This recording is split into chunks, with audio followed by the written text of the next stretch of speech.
এসে গেছি আমি। কেমন আছো সবাই? আমি ভাবছি যে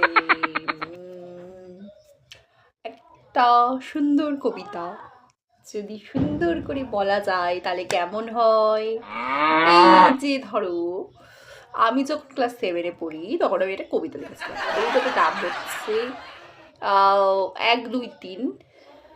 আর কবিতাটা হচ্ছে, কবিতার লেখক হচ্ছে আমি, মঙ্গল। অ্যান্ড একজন মানে কবি কবি একটু ভাব, একটু ফিলিংস, তখন ক্লাস 7-এ পড়ি। ইয়েস। আমার কাছে আমি একটা মানে তখন মানে একটা সময় গেছে, মানে কি ভুলবো, তখন মানে ক্লাস 7 মানে কবি কবি ভাব যেই ভিতরে। তাই তবে কবিতাটা হচ্ছে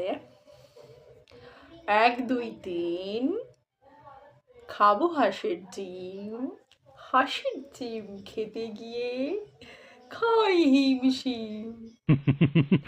এত ভালো লেগেছে আমার কবিতাটা, মানে আমি এই কবিতাটা নিজে লিখে ভাবছি কবিতাটা আমি লিখেছি। আমি এত ভালো কবিতা কি করে লিখতে পারি, মাই গড। সেদিন আমি নিজেকে যে কত ভালোবেসেছিলাম, সেদিন আমি নিজে আমার ভালোবাসার প্রেমে পড়ে গেছিলাম। বারবার আমি আমার ভালোবাসার প্রেমে পড়ে গেছিলাম, মানে